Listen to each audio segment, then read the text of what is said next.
Hi, hello, வணக்கம் and welcome to this is Movies Review Tamil. இந்த movie ரிவ்யூவில் Indian 2 இந்த மூவியோட ரிவ்யூ பற்றி தான் பார்க்க போகிறோம். ஸோ இந்த படத்தோட ஒன்லைன் ஸ்டோரி என்னன்னு கேட்டிங்கன்னா, படத்தோட ஸ்டார்டிங்லேயே சித்தார்த் ஒரு யூடியூப் சேனல் வச்சு ரன் பண்ணிட்டு இருக்காரு. அந்த யூடியூப் சேனலில் பார்த்தீங்கன்னா சமூகத்தில் ஏற்படக்கூடிய அவலங்களையும் பிரச்சனைகளையும் பார்த்தீங்கன்னா எடுத்து போட்டு அதுக்கு அவங்களால முடிஞ்ச தீர்வு காண முடியுன்ற நம்பிக்கையில் பார்த்தீங்கன்னா அந்த யூடியூப் சேனலை ரன் பண்ணிட்டு இருக்காரு. அதன் மூலம் அவருக்கு சின்ன வருமானமும் வந்துட்டு இருக்கு. இந்த டைமில் பார்த்தீங்கன்னா ஒரு பிரச்சனையை தட்டி கேட்க இவர் போக அந்த பிரச்சனையே பார்த்தீங்கன்னா இவருக்கு 7:30 முடிஞ்சிருது. இவர் தட்டி கேட்க போனால் அந்த பிரச்சனையில் இருக்கவங்கள பார்த்தீங்கன்னா எப்படியும் போலீஸ்லேயும் பிடிச்சி கொடுத்துட்றாரு. ஆனால் அவங்க லஞ்சத்தை கொடுத்துட்டு சாயங்காலமே ரிலீஸும் ஆயிடுறாங்க.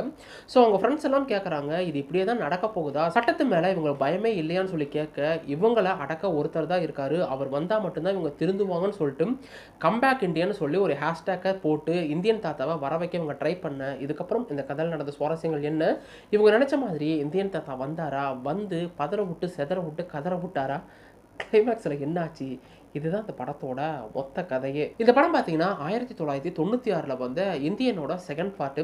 ஸோ அந்த காலகட்டத்தில் லஞ்சம்ன்றது ஒரு பெரிய விஷயமா இருந்துச்சு. லஞ்சம் வாங்குறவங்கள எப்படியெல்லாம் அவர் கொலை பண்ணுறாரு, அதனாலும் ஒரு நீதி கிடைக்கும்ன்றது பார்த்தீங்கன்னா அந்த காலகட்டத்துக்கு அது பெரிய விஷயமா இருந்தாலும், இன்றைய காலகட்டத்தில் பார்த்தீங்கன்னா சோசியல் மீடியா நிறைய டெவலப் ஆகிடுச்சு. காலையில் எந்திரிச்சோனையே இந்த அதிகாரி இவ்வளோ லஞ்சம் வாங்கியிருக்காரு, இவ்வளோ குற்றம் நடந்திருக்குன்னு சொல்லிட்டு நம்ம காலையில் ஃபோனை எடுக்கும் போதே 1008 நோட்டிஃபிகேஷன் அதுதான் வருதுன்றப்ப இந்த ஒரு கதைக்களம் எந்த அளவுக்கு ஆடியன்ஸ்ட்ட போய் ரீச் ஆகும்னு தெரில. ஏன்னா ஸ்டோரி பிளாட் பார்த்தீங்கன்னா சேமாக இருக்கும்போது இன்னும் கொஞ்சம் அதை டெவலப் பண்ணியிருக்கலாம்னு தோணுச்சு. படத்தோட பாசிட்டிவ் நீங்கள் எடுத்துட்டீங்கன்னா சினிமோட்டோகிராஃபியாக இருக்கட்டும், விஎஃப்எக்ஸாக இருக்கட்டும், ஓவரால் கமலஹாசன் உள்பட ஓவரால் எல்லாத்தோட பர்ஃபார்மன்ஸாக இருக்கட்டும், ப்ரொடக்ஷன் டீம்னு சொல்லிட்டு அதெல்லாம் பார்த்தீங்கன்னா எனக்கு குறை சொல்ல முடியாத அளவுக்கு நீட்டாகவே பண்ணியிருந்தாங்க. இதை தவிர பார்த்தீங்கன்னா படம் கிட்டத்தட்ட 3 மணி நேரம் ஓடுது.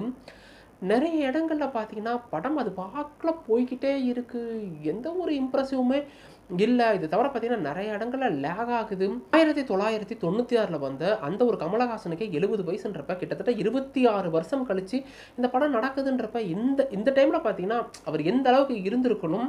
அந்த டைம்லேயே பார்த்தீங்கன்னா ஒரு சீக்வன்ஸ் வரும், அந்த போலீஸ்காரோட பூட்ஸ் எடுத்து வச்சு சர்ஜன் இதை தொடச்சிட்டு பணம் வாங்கிக்கன்னு சொல்லிட்டு அந்த சீன்லாம் பார்த்தீங்கன்னா அவ்வளோ ஐக்கானாக இருக்கும். அதுலேயே பார்த்தீங்கன்னா அவர் தளத்துட்டு அந்த ஆக்டிங்லாம் பார்த்தீங்கன்னா அந்தளவுக்கு சூப்பராக இருந்திருக்கும். பட் அதெல்லாம் பார்த்தீங்கன்னா இந்த படத்தில் ரொம்பவே மிஸ்ஸிங்.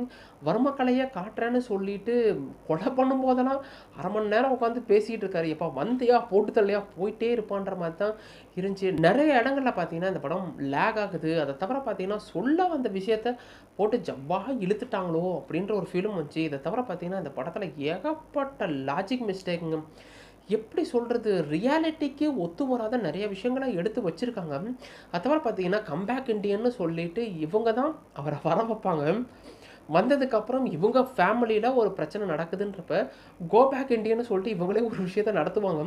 கமலஹாசன் முன்னாடி சித்தார்த்துன்னு பேசுவார், அந்த ஒரு கோபேக் இண்டியனில் செல் எடுத்து காமிச்சு கூட இருக்கவங்களும் காட்டுவாங்க. ஒரு மனசாட்சி இல்லையா அப்போ அவங்களுக்கெல்லாம்? அதெல்லாம் பார்க்கும்போது சிரிக்கிறதா அழுகுறதான்னு தோணுச்சு. அந்த சூழ்நிலையில் கமலஹாசன் என்ன சொல்லியிருப்பாருன்னா, நான் சிவனேன்னு தாண்டா இருந்தேன், என்னையை கூட்டிகிட்டு வந்து ஏன்டா இந்த பிரச்சனையில் இழுத்து விட்டீங்கன்ற மாதிரி கமலஹாசனோட மைண்ட் வாய்ஸ் இருந்திருக்கும். ஸோ அந்தளவுக்கு பார்த்தீங்கன்னா படத்தில் ஏகப்பட்ட லாஜிக் மிஸ்டேக் இருக்குங்க. இதை தவிர பார்த்தீங்கன்னா படம் 3 மணி நேரம் அப்படின்றப்ப நிறைய லென்த்தியான சீன் இருந்துச்சு. கிளைமேக்ஸுக்கு முன்னாடி வர அந்த சேஸ் சீக்வன்ஸாக இருக்கட்டும், கிளைமேக்ஸில் வர ஃபைட் சீக்வன்ஸ்னு சொல்லிட்டு ரொம்பவே நல்லா இருந்தாலும் 3 மணி நேரம்லாம் இந்த படத்துக்கு ரொம்பவே அதிகம். இதை தவிர பார்த்தீங்கன்னா கிளைமேக்ஸில் தேர்ட் பார்ட்டுக்கு உண்டான லீடும் கொடுத்துருக்காங்க. ட்ரைலரும் பார்த்தீங்கன்னா என்னை பொறுத்த வரைக்கும் ஓகேவாக தான் இருந்துச்சு. ஜஸ்டிஃபையாக ஒரு விஷயம் சொல்லணும் அப்படின்னா 1996 வந்த அந்த இந்தியனில் பார்த்தீங்கன்னா அது ஒரு இந்தியன் தாத்தான்றது ஒரு பெஞ்ச் மார்க்குங்க, ஒரு ஐகானிக்கான ஒரு கேரக்டரு கூட்டிகிட்டு வந்துட்டு எப்படி சொல்கிறது, சந்தக்கடையில் இங்கே வந்த கதையாக தான் ஆகிப்போச்சு. இன்னும் கொஞ்சம் பெட்டராக இருந்திருக்கலாமோன்னு தோணுச்சு.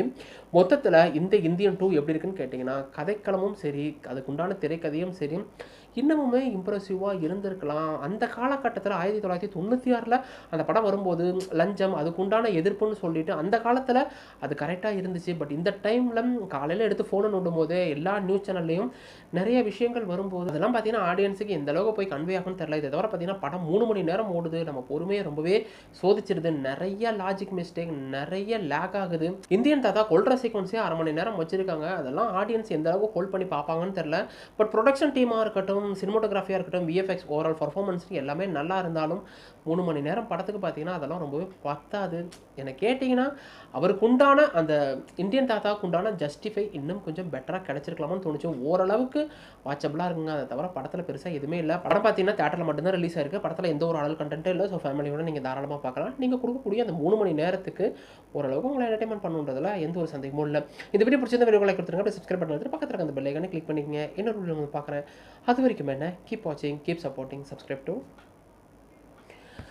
Movies review Tamil.